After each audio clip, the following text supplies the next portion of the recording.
Okay, now I'm going to do a little demonstration of a 45 using the auto speed selector. Actually, maybe I'll put this down here so we can lift this up and get the 45 adapter back here. And make some room so I can get this thing on here. Right, this is one of those EP records here. Has some selections from the Nutcracker. Now this may be scratchy, but at least this still plays fine. Okay, let's put this thing down. Now for a little demonstration. Now it's going to detect the size of this record and determine whether or not, if it's a 7-inch or not a 7-inch, if it could be 12-inch. Yeah. Okay.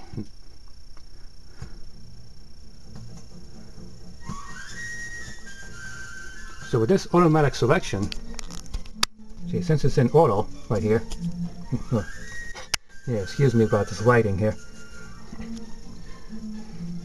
Like it detects there's a 7-inch and so plays at 45 RPM. Now with this cover off, it means I can actually change the speed like so.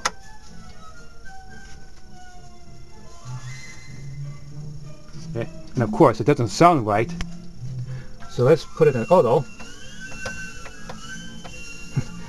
Yeah, sort of a little tricky to try to get it right on the notch. And of course 45, it'll always be 45 RPM, whether it be 7-inch or 12-inch.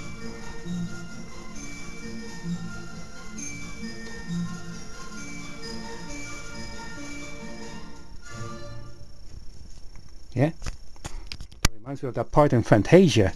Yeah, seeing all these mushrooms and stuff.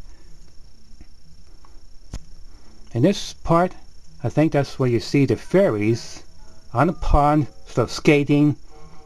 Like you see these frost-like stuff and all that here. Well, now watch what happens when I say go forward. Just like by pressing this here skip button. I have to hold it down and watch this lift up. So it lifts up, then goes towards the end. And let's say I press the up button, which brings it down. Oh, it's at the end of a record. And so, of course, it's going to go back to the starting position.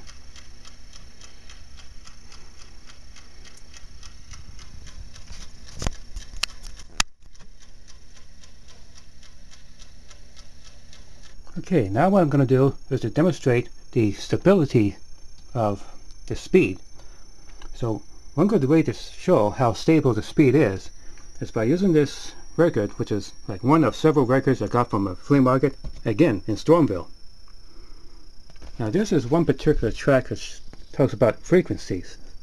So this would be a good one you can listen to and see how stable the frequency would be when you hear them. Now one thing I was thinking, that when I see this sort of open and closed thing, like it reminds me of like way back in the 70s, like when I was a little kid, maybe like young enough to be in nursery school. That we have, there's this commercial about some record player, just like open it, stop, and close it, play. That's what it sort of makes me think of, one of those kind of record players. And boy, I would like to have one of those when I was a little kid. And, well, in some way, like here I've got something like that, but this is, of course, a high-end turntable. Yeah. Just like the one I was talking about, maybe it's one made by Kenner. Yeah, as I recall. And this, of course, is made by Pioneer. And the one made by Kenner must be monophonic, and this will be stereophonic. This Pioneer. All right, now let's bring it to the track about frequencies. So here I'm doing it manually. Like I don't trust this programmable thing here. Oops. I pressed this button. I should have pressed this one. Okay, let's try again. Now I want to make sure I get it in the right position when it has frequencies. Okay, this time I press the right one. 2000. Can you hear that? 4,000.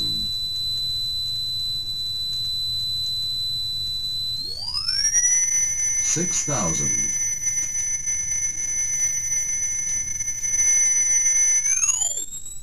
8,000. Yeah, okay, I think that will have to do. So that's a show that, that the speed is very steady. It's because, it's a direct drive turntable. And, yeah. Okay, maybe I'll bring it back to the home position. Yeah. Okay, maybe also do a little demonstration.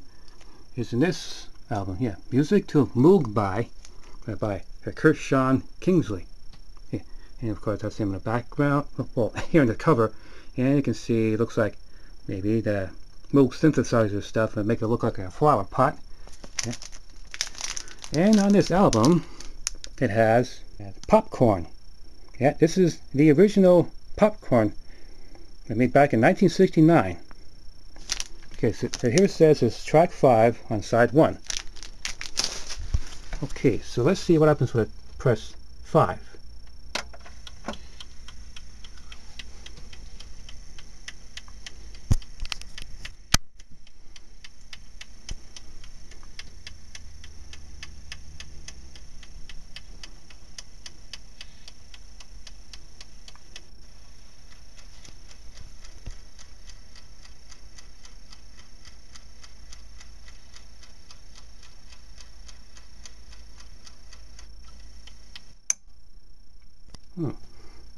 Yeah, like I said, I don't trust this sensor that will detect the track. Like I can see it went to about the 2nd track instead of the 5th one. So let's see. Here's what I can do. Like maybe I'll just say clear by pressing this button and have it to move forward. Yeah, move this way, that is. Yeah, I think I got it. Yeah, let's see how that works. Here is popcorn.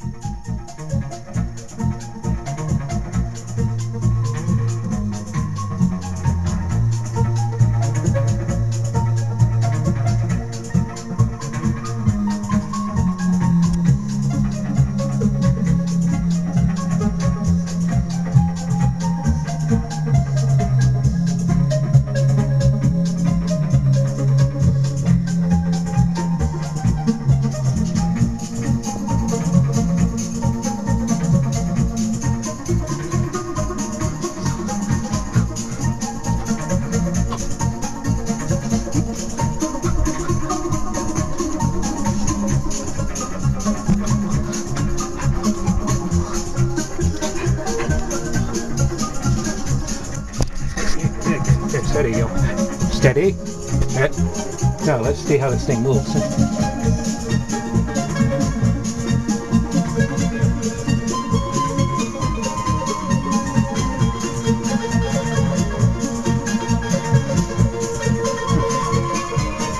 Yeah, every once in a while this thing here would move. Yeah.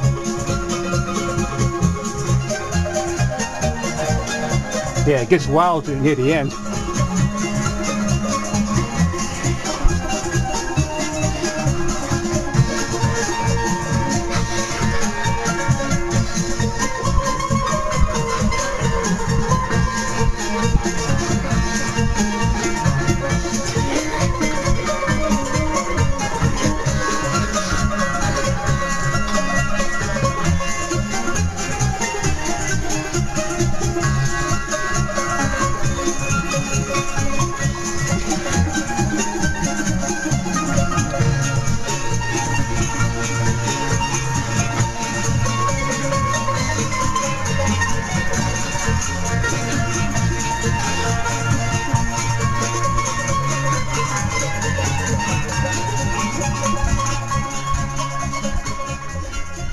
Yeah, okay, steady.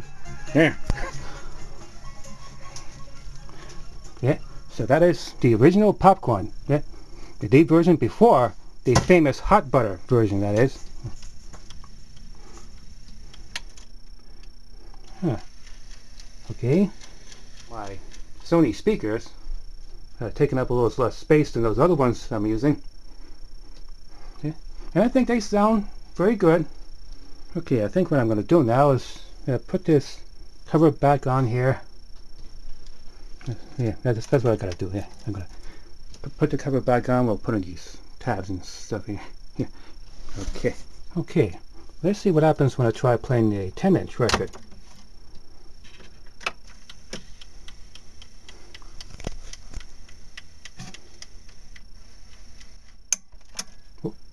Yeah, I had to lift it up immediately because it was just about to drop on this outside part.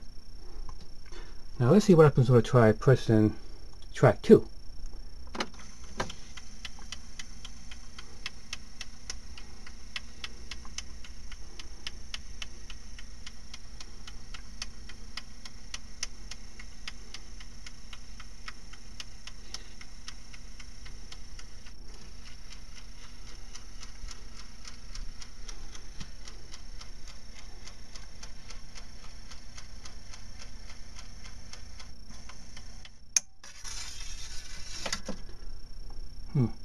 No, not quite accurate enough. So I have to do it manually so I can play.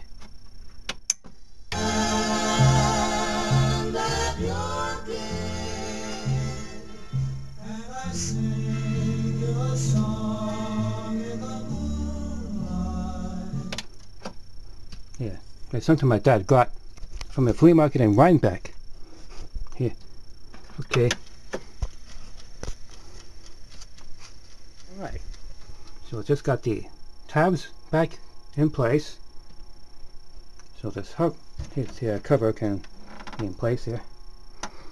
Yeah, like I said, this is pretty much like, well not very much, but in some way like that Kenner record player. Yeah, open it, stop, and close it, play, you know. Yeah. Oh yeah, and you may notice earlier in this video, he was showing there's a Blu-ray player. Yeah. So that's what I got here. And my first Blu-ray player made by Panasonic. Yeah, DMP-BD65. And here's this little door. You can plug in the USB device or plug in the SD card. Yeah. So when it comes to playing back MP3s, it's like you have to use the USB thing, or when you play back video files like MPEGs and stuff, you can use an SD card. Yeah. And here we got my Magnavox DVD recorder. Again, here's this tag on there. It says $10. Yeah, it came from the church rummage sale. And the remote I got separately. Yeah, here it is. Yeah, this I got over the internet in some online store. Maybe it's called like remotecontrol.com, and yeah, whatever store it is, and you know, and that works fine with this one. And here's my Panasonic PV-9450. Yeah. Yeah, I gotta adjust this time here since, you know, daylight savings time is over with, you know. Yeah, it would have been easier if we don't have this daylight savings time problem, you know. You have to adjust the clocks twice a year, you know. This is actually 4:25 right now. Yeah. Okay, I think I got it back to where I first got it in this video. And I suppose Dr. Cassette would say it's a very nice record player. Yeah, yeah, I can see this would be among one of the classics from the 80s. Yeah. And as he would say at the end of his videos, I hope you enjoyed this video.